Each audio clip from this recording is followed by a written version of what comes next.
champ. I'm Miss Mandy. I'm your guidance counselor and reverend. Yes, I am both of these things, family, profession. Anyway, we like to keep things informal around here. Miss Mandy is fine. So, I hear you and your little friends have a polycule, and that's great, if that's what you want. A lot of people prefer much more stable relationship structures, but I certainly understand the appeal. Look, I know to you I'm just some aging millennial, right? I'm not so with it these days.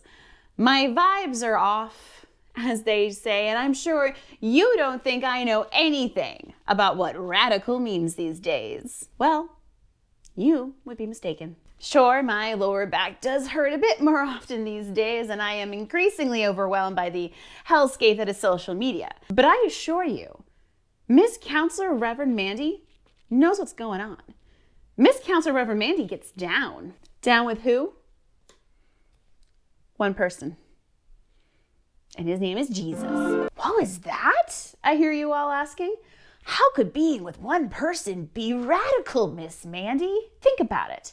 In today's world overrun with dating apps and hookup culture, women having sex with people that aren't their married spouses, and women being able to leave their husbands even if their husbands don't want them to? But in today's legal system, my beliefs don't matter. In Texas, divorce is permitted when one party wants it, period. Isn't it, in fact, more transgressive to be exclusive? Isn't it more progressive to be regressive? Maybe monogamy is radical, actually.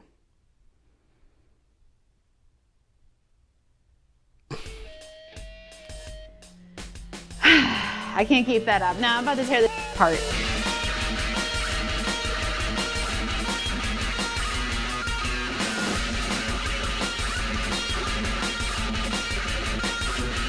Hey everyone, welcome back to the channel. I'm Mainely Mandy, and there's a few more of you than there usually are.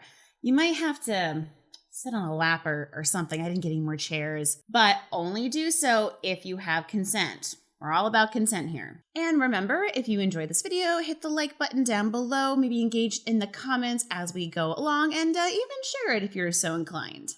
My cat's here to help. Murray, you literally just moved it. You absolute shit. No, Murray. I love my cat. No pressure, but I am a small content creator with several marginalized identities, just swimming against that riptide that's known as the algorithm, so throw a girl a metaphor life jacket, please. And by life jacket, I mean go over to patreon.com/mainlymandy and give me some money so that I can afford food and rent. By the way, the vibes of this video are mostly pretty chill, but we are sort of talking about general large systems that have been harmful to people, things like patriarchy, cisnormativity, etc. So, just keep that in mind as we continue on. Also, in many ways, this video is a follow-up to a previous installment of mine called Is Polyamory More Evolved? I will basically be proceeding under the assumption that you've already seen that video and thus won't be repeating all the same talking points there that are relevant to this one as well. So if you haven't seen that video yet, I highly recommend pausing this one and going to watch that one now. It's okay. I'll wait.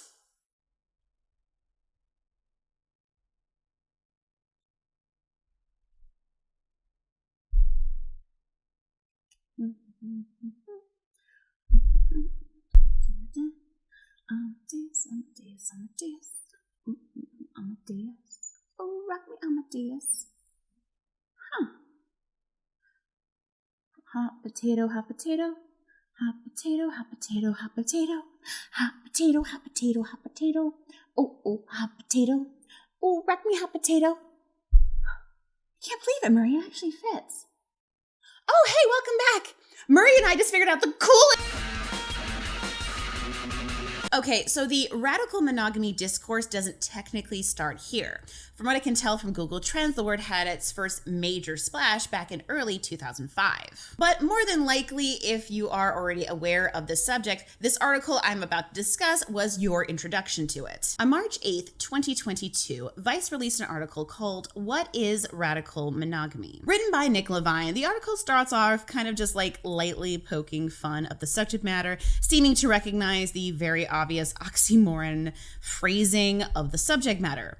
Even at one point saying, "It sounds like the kind of thing that some guy with a sun tattoo might painstakingly explain at an after party." The article then goes on to introduce Robin Oakes, who by all measures appears to be a bisexual icon. Robin compares radical monogamy with what she has termed reflexive monogamy, essentially the monogamy that people have grown up with and assume is the default that everyone is and should be doing. It's probably best to compare reflexive monogamy with a very similar kind of phrase, compulsory heterosexuality, usually referred to as the far shorter and, let's face it, much better mouthfeel of comp het. It basically is the assumption that everybody is straight until they declare themselves otherwise. Basically, the idea asserts the question, in a world with no assumed sexual default, how many people would still be straight? And of course, both of these are very close siblings to amatonormativity, which I discussed in much more length in my previous video. The Vice article continues. Oakes tried to shut out the cultural noise around what type of relationship I should want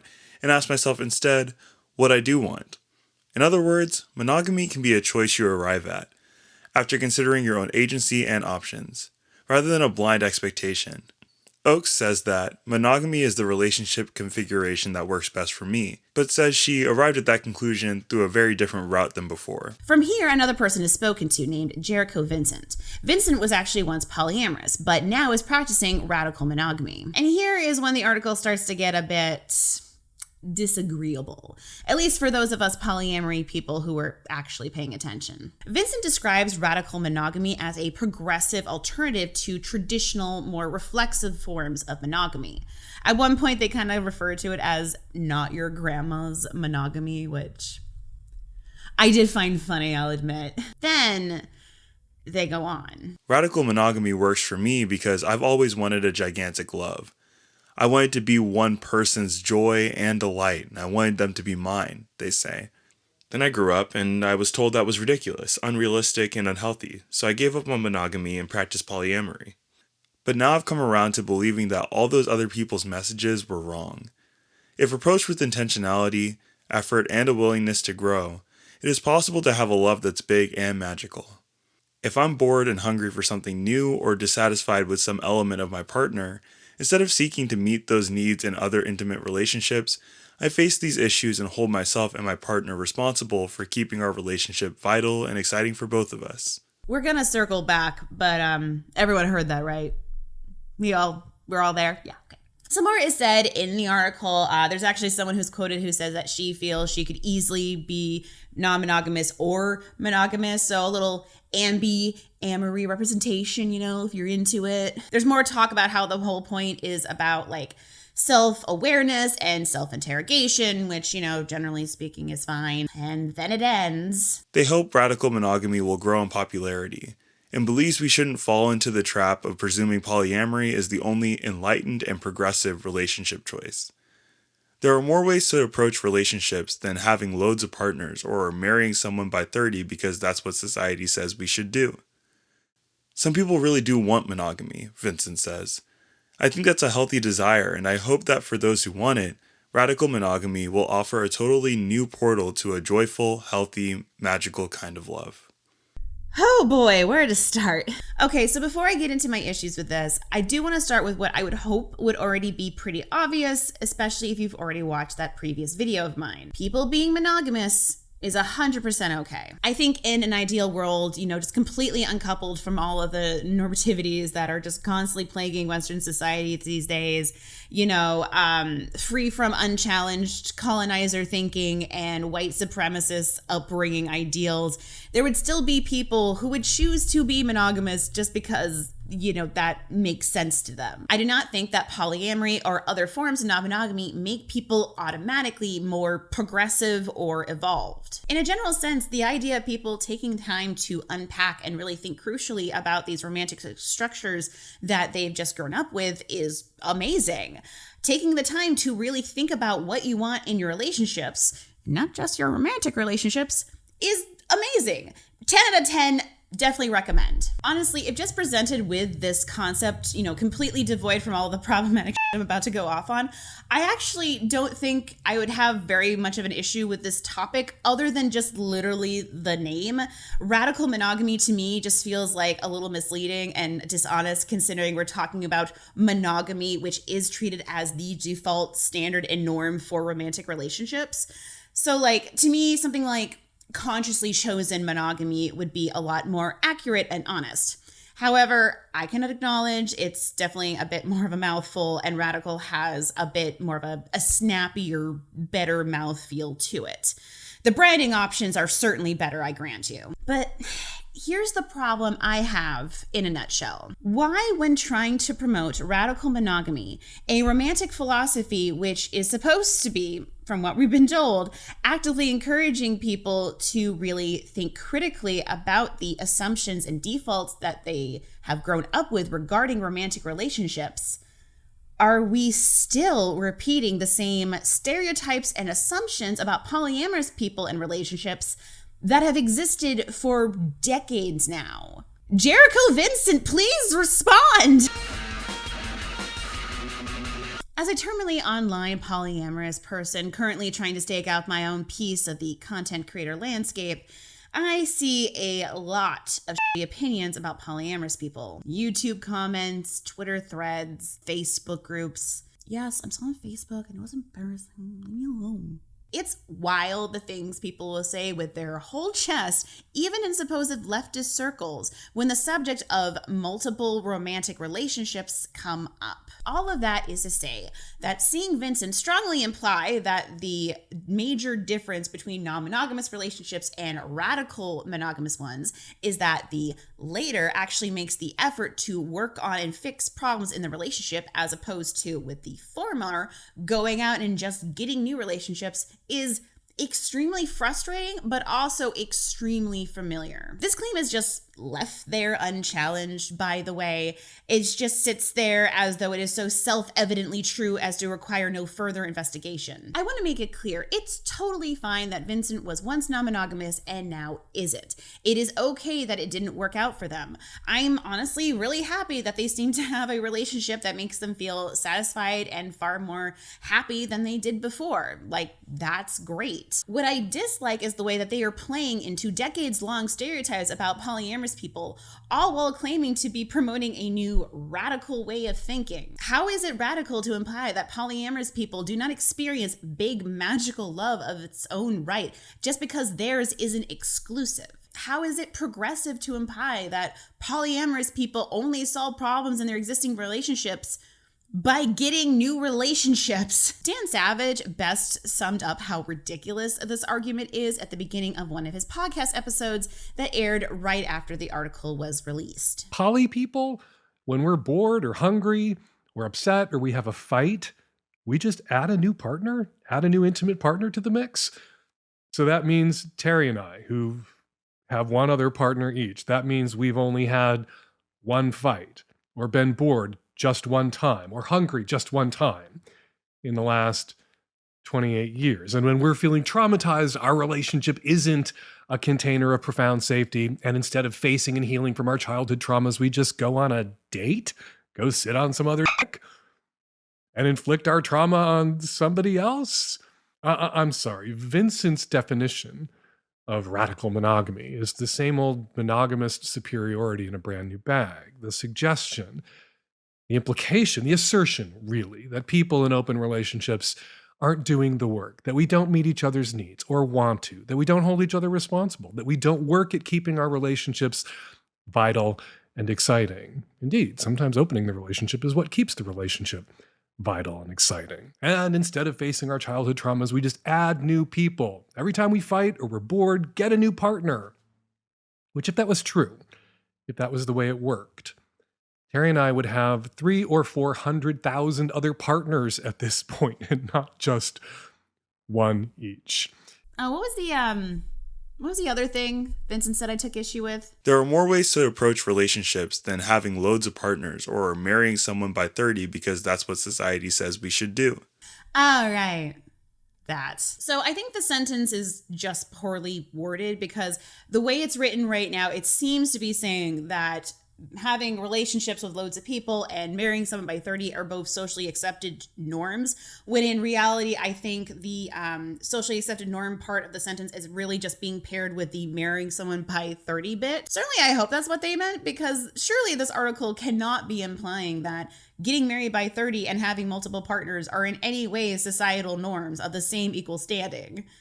Right? Like that can't be what it's saying. I would argue that polyamory can't really be seen as a societal norm in the US until at the very least plural marriage is allowed and recognized on a national level, which currently it is not. There are a couple of cities in Massachusetts that recognize domestic partnerships with more than 2 people, but that's basically it, at least in the US. Utah decriminalized bigamy in 2020, which, is something, but I would hardly call that the same as some kind of societal norm that we are being told we should do. Usually non-monogamous people who are looking for legal protections for their relationships that married monogamous people just take for granted have to get around the law by creating LLCs. I get that depending on your social circle and your politics and who you surround yourself with, non-monogamy might be more accepted and maybe even expected, especially in queer circles. But a macro view of society just really quickly proves that these are not structures that are held up as societal norms in remotely the same way. It's just not. I think, maybe a bit cynically, what is happening here is that old, once you start noticing the thing is everywhere fallacy. I'm pretty sure there's a better name for it, but I actually wrote this part of the script when I was hangry and rushing. So I refuse to look it up in solidarity with past me. She a queen. Basically, just because you're hearing more about non-monogamy than you used to, it doesn't mean that it is culturally expected, accepted, or even not so subtly imposed on nearly the same level that monogamy is. I could go on, but the Vice article is, sadly, not where this radical rabbit hole ends. Monogamy's where it's at in the 90s. Honestly, the Vice article acts as a really good introduction to the subject because it kind of establishes the pattern of the journalistic framing of the subject. It's not just about promoting this radical new way of doing monogamy.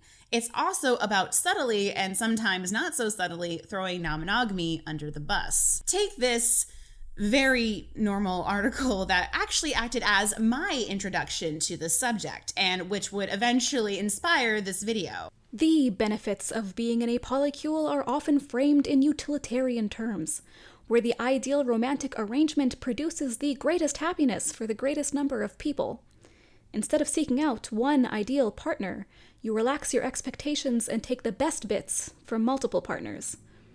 If your polycule provides you with hot sex with one person, intellectual sparring with another, and tell-all intimacy with a third, then congratulations, you've grabbed a deal. In this bargain hunt, any product found to be defective can easily be exchanged for a better one. This is a risk mitigation strategy, not a radical new vision of love. Far from being anti-capitalist, it's rooted in the same relentless pursuit of pleasure that reduces us to consumers in every facet of life. In comparison, monogamy, with its emphasis on the boring work of compromise and coalition, starts to look like the more radical option. It might not have the sexy, slippery flexibility of the polycule, but the stolid monogamous unit has its own austere appeal. It signifies a commitment, not just to the things you like about someone, but the things you don't like, all their annoying habits and the unfortunate traits, their needs and liabilities.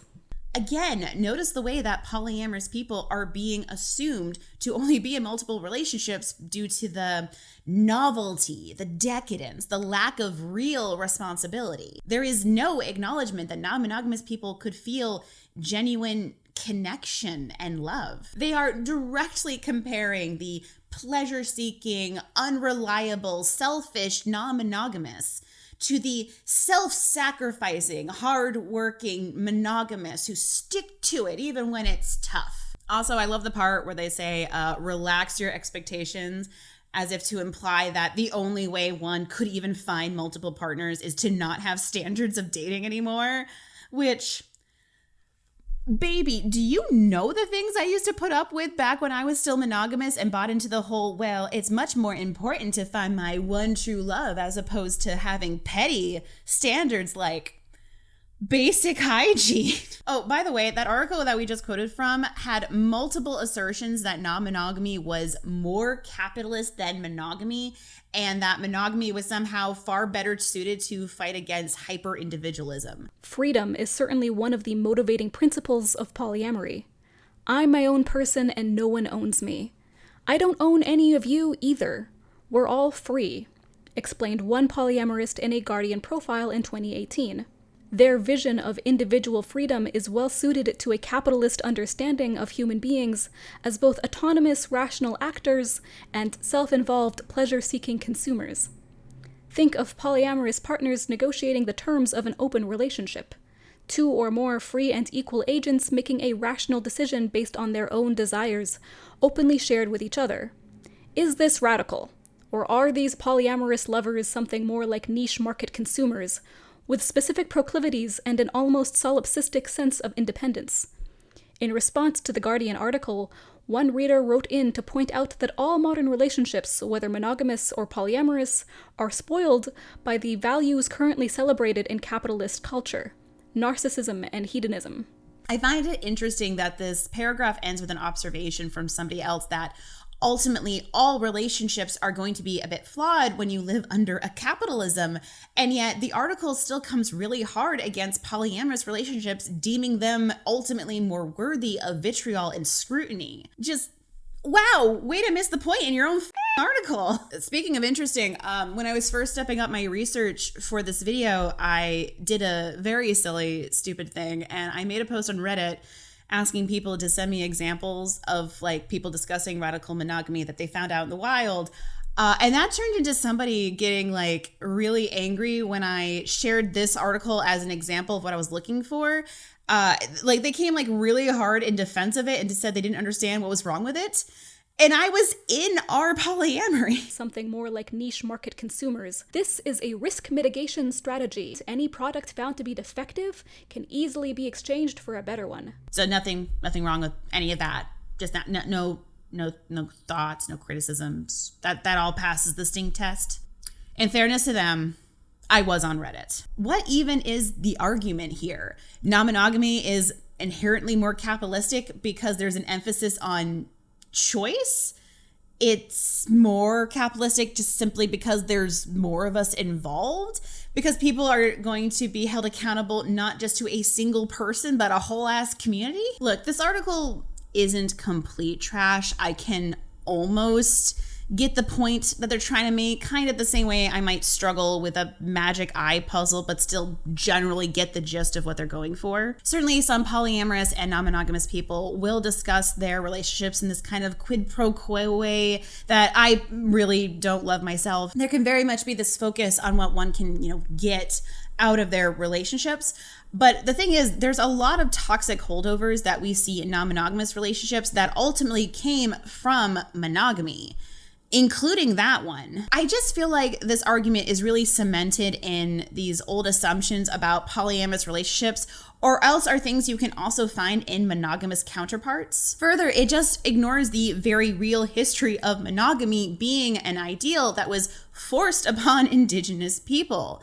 Like, literally, monogamy was this colonized idea. Like, it's literally the result of colonization that we think of monogamy as being the default romantic relationship structure. And I know what I'm talking about because I am literally reading a book about that right now. Certainly, I can understand being critical of the talking points some non-monogamous people regurgitate about how certain partners can meet certain needs. It's not something I like myself, and I do my best to never repeat it. In my world, all of my romantic relationships require the same basic foundations to make them work. I don't get different needs met with different people. I get all of my needs that I need with that person, or else that relationship can't work. things like emotional availability, honesty, communication, and problem-solving skills. I would like to hope that everybody watching here can agree that these are things that should be in both non-monogamous relationships and monogamous ones. But yeah, I guess I am somehow more responsible for the upholding of oppressive systems that, mostly affect marginalized people and is hyper-individualistic and consumeristic. All because I refuse to be monogamous ever again. This article at its core is just so cynical about the nature of non-mononormative relationships, while also still using this language that is obviously meant to sound very progressive, that honestly at times it just read as satire to me. I imagine that this author wouldn't agree to homophobic talking points that mirror what they're saying here about polyamorous people, talking points like children are better off with a mom and a dad, those queerphobic things that we unfortunately still see far too often today. And yet, here they are defending the talking point that polyamorous people all exchange their partners as easily as pieces of clothing, that they are generally not able to feel love and connection in the same way that monogamous people do. Meanwhile, if I started criticizing all of monogamy due to the existence of serial monogamists, that action would be deemed, rightly so, unfair and cherry picking. There's more I have to say before I wrap this video up, but first, let's go over to our Activism Corner. Hey everyone. You may have noticed, but the world is becoming an increasingly hostile place for trans, two-spirit, and gender nonconforming individuals. I am not trans myself, but I do have friends, colleagues, people in my community, and even a sibling who is. I have yet to get used to hearing people that I love and care about tell me how fucking terrified they are. And I really don't want to think about the implications of what it would mean if I ever did get used to it. Being a cis person is therefore very important to me to show solidarity with my trans siblings as often and loudly as possible. I think it is very vital and important that people like myself make our support for the trans community very clearly communicated. And there are a lot of ways that we can do this. Today I wanted to shout out a couple of trans creators and influencers who I think are doing really fantastic work to educate their audiences. It is my hope that those of you who are not familiar with these people, especially those of you who maybe this is sort of your introduction to understanding trans issues and what trans lives are like, will go and check out these creators and influencers, really taking the time to listen to what they have to say about what is going on and about their lived experiences. First of all, I'd like to shout out Finn from the channel Swolesome. Finn actually recently came out with a really fantastic video that is called, and I'm going to read this so I don't fuck it up, Autism, Ableism, and Missouri's Attacks on Trans Rights. That is both very informative, but also it's angry. And I think that's important because sometimes trans people's emotions, especially when they are angry, is treated as being somehow less logical or trustworthy a source, like somehow being emotional ergo makes their reactions not logical, which no, that's not true. Even if you don't start with Finn's newest, you should definitely check out his channel because I really enjoy hearing his perspective on sort of like masculinity and what that looks like, especially coming at it from the perspective of a trans man. Also, look at these eyes. They stare into your freaking soul. Like, do yourself a favor and watch this beautiful man. Next, I wanted to recommend a YouTuber that we actually recently shouted out over on F the Algorithm, the monthly-ish stream that I do with some of my friends where we shout out smaller creators. And that creator is Artem. Artem makes really just beautiful videos. They're mostly sharing their perspective and like what their transition journey has looked like.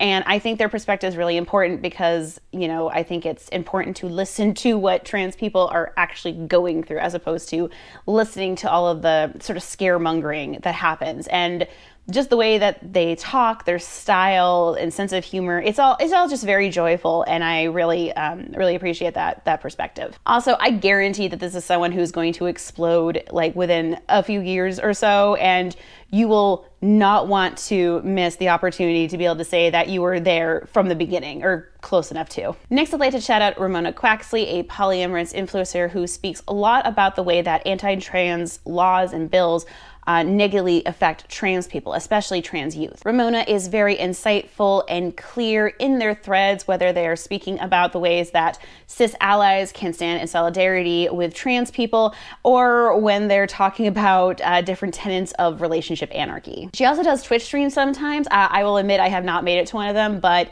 if, you know, all of their other stuff and the way they act is anything to go by, I'm sure they're absolutely very entertaining, and you should go check out those streams for sure. There are, of course, many more trans creators and influencers, artists, and such that you should be giving your time and attention and money if you are able to of course, but that is where I will end my list for now.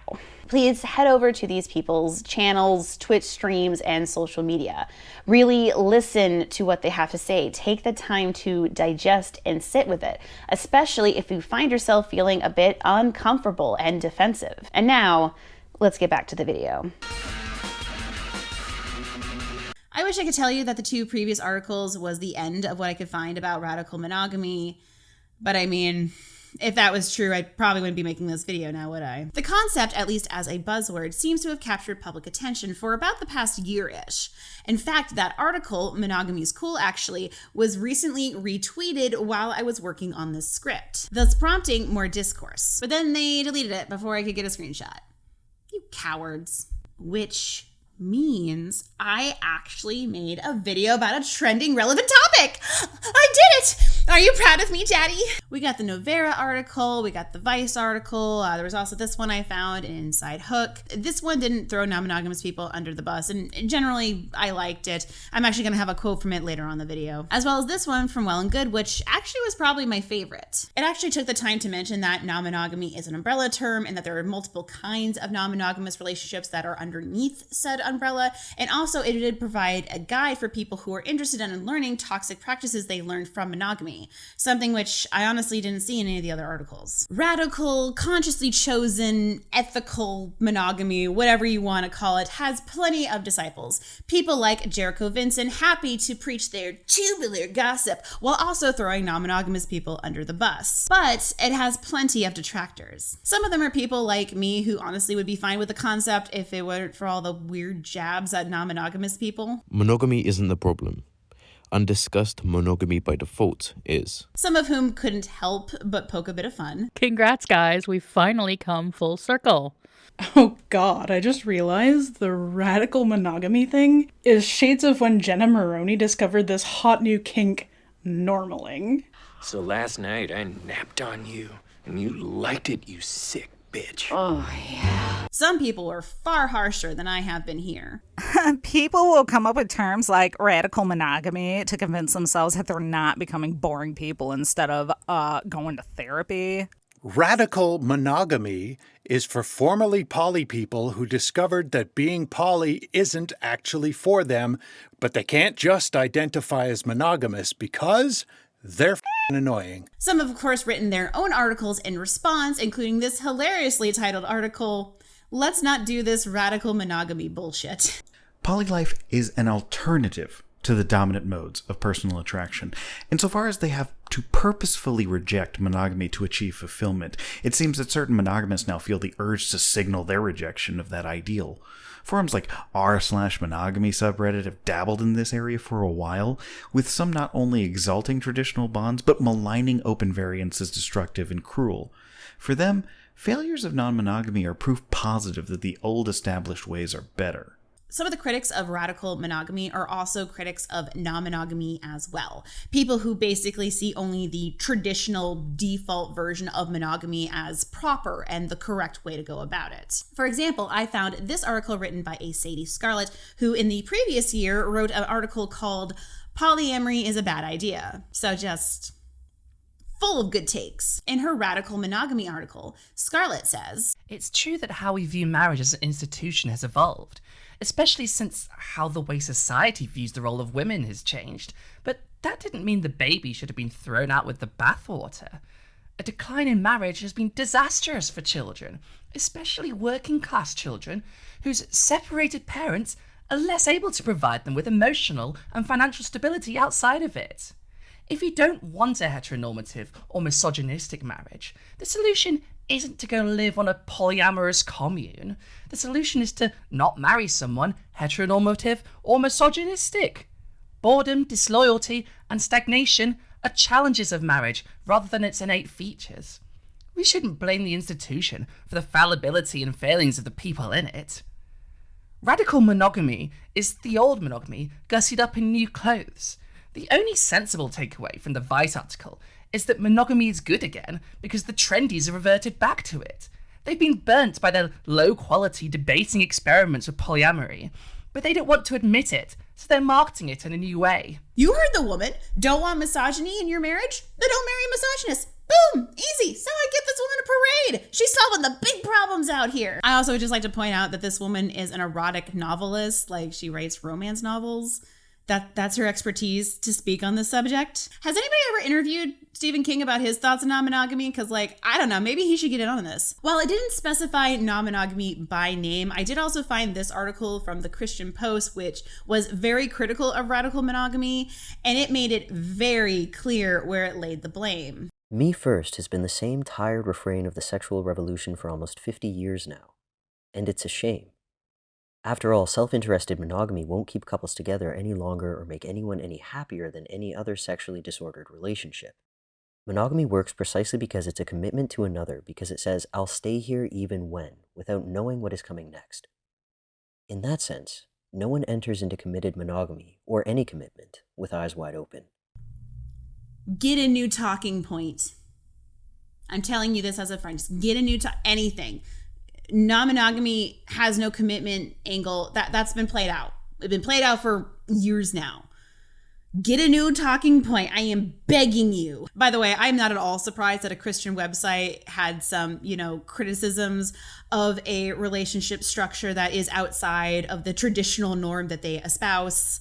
I grew up Northern Baptist. I've heard all of this before. It's also interesting to see this sort of like pure distilled gold standard monogamy kind of propped up on a pedestal in this way, considering something I actually just read in The Importance of Being Monogamous. Basically, in frontier Canada, it was very common for the English settlers, like the main settlers that came over and then got established, to see any version of monogamy that was not their version of monogamy as being wrong and inherently less serious. So there is a historical precedent for doing this, and it is hundreds of years old at this point. Want the too long didn't watch summary?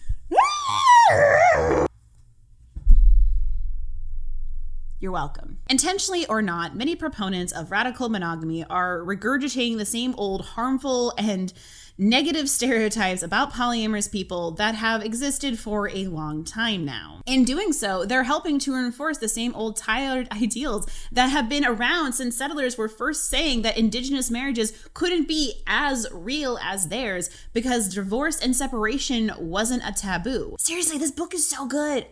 You guys, I cannot wait for it to work on my decolonizing non-monogamy video. It's gonna be so good. My ability to love multiple people and create those relationships is big and magical in its own way. And honestly, I'm really bummed that people like Vincent just can't see that due to their own negative experiences. It seems to me that in expressing these little digs at non-monogamy, Vincent and people like them are forgetting an important aspect of their own relationship philosophy. Radical monogamy also rejects the notion that monogamy is morally, romantically, or otherwise superior to non-monogamous relationship styles or practices. Whether monogamous or non-monogamous, there are no relationship styles that are inherently better or worse than any others. All are equally valid options that can and should be chosen on a personal basis. As relationship anarchists, there's a lot that I could dissect around the word choice here, but I'm trying to wrap things up. Non-monogamy isn't for everybody, but I do believe that a lot of people could learn something from it. There are so many expectations and norms we take for granted, heteronormative, cisnormative, amatonormative ideals that we can break down. And if that still leads to you having feelings that being in a single relationship is the best choice for you, like, that's fine. I am very happy for people to do the self-work and still recognize that sometimes their desires fall into what are considered normative ideals. But if you do practice radical monogamy, I am asking you to be mindful about the ways you talk about your relationship structures, especially in comparison to others. Think critically about the reasons that non-monogamous people, such as myself, are still deeply mistrustful of monogamous-centric ideas and structures to this day, despite the progress that admittedly has been made, especially in the last few decades. Look, I don't want to beat around the bush too much about this, so I'm going to just kind of say this straight, and I'm not even going to really look at my script when I do this. We are seeing quite the rise in right-wing conservative talking points and that sort of like radical GOP mentality in a way that's getting very uncomfortable. And it's frustrating to me as non-monogamous to be seeing just the slightly more visibility of non-monogamous relationships being deemed some kind of like greater degenerate effort to like undermine real monogamous relationships, you know, much in the same way that I dislike seeing the existence of trans people being akin to grooming, or, you know, queer teachers in that same vein. Like, I find all of this disturbing and fucked up. And let's be real, non-monogamous people are not nearly being targeted in the same way that other people are, obviously. But there are some of us who are non-monogamous and queer, or non-monogamous and trans. And so I think a lot of us are seeing these trends and recognizing them for what they are. And it's really uncomfortable right now. It really is. And I don't think that radical monogamists are trying to play into that. I really don't. But when you have articles like the Vice article or the Navaria media article, you can't help but notice the comparisons, the way that they just sort of uncritically regurgitate these same talking points that conservative right-wing people are. Sometimes a little bit worded differently, but it's still enough of the same flavor that it does make me like really uncomfortable. And I apologize for how flubby I'm making all this right now. This is what happens when I don't look at my script. But I just kind of wanted to speak a little bit from the heart from this because, you know, this it's really concerning. It's getting really scary, you know. Not to get too detailed, but, you know, there was a guy that was coming around my day job, who was saying some like really violent and homophobic things. And it's just getting, even here in Maine, you know, it gets a little scary sometimes. We had a neo-Nazi rally here like a few weeks ago. The police did fucking nothing, even when queer people got attacked. That's a thing that happened. So even though this is not happening on the scale of what we're seeing in terms of queer oppression and trans oppression, of course, and genocide, to non-monogamous people in the same vein, it's still concerning. And I think we have to be really mindful about the way that we talk about these alternative relationship structures in relationship to ones that ultimately do still fit within normative structures. Hopefully that made sense. I would love to see more self-proclaimed radical monogamists truly living up to their name, questioning and unpacking these norms that they grew up with and continuing to do so loudly. Basically, if you're going to call yourself radical, I want you to f***ing act like it. Hey everyone, thank you so much for watching this video. I hope you enjoyed it. This was definitely something a little bit simpler in comparison to like my last one.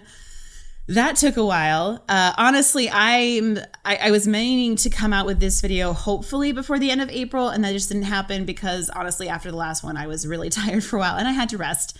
And now I'm in May and I'm working on like 4 scripts at once. So yeah, it was a good rest.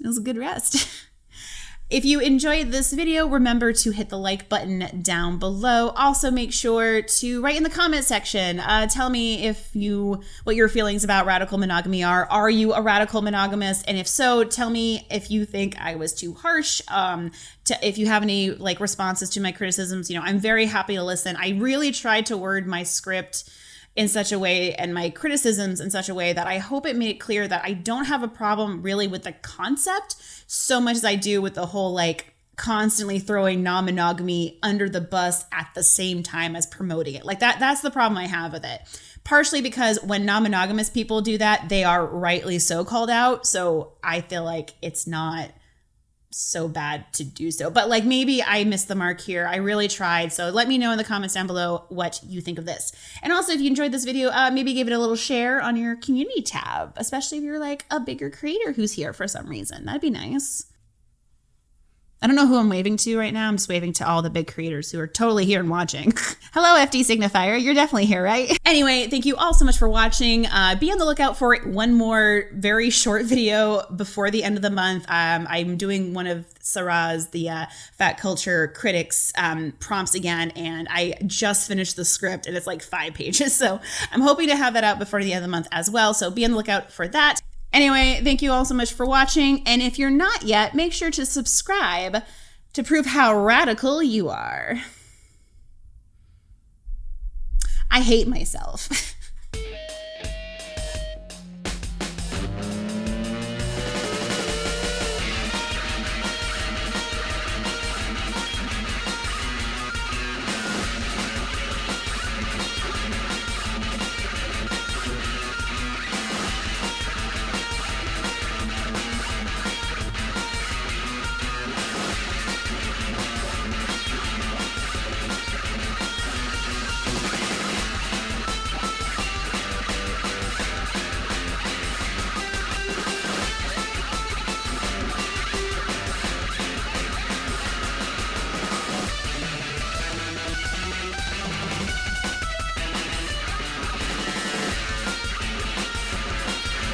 Previously on Mainely Mandy. Something you may have noticed about this channel is that I spend a decent amount of time, or perhaps indecent depending on who you are, discussing the many norms and assumptions in our society surrounding relationships. Things like the relationship escalator, for example. In part, I have to do this because so much of what we think about relationships tends to just be assumed to be normal. Basically, in order to discuss non-monogamy, I have to first make my audience aware and discuss a mononormativity, which, despite the name, is not the normalization of amados. How am I supposed to explain this to my child?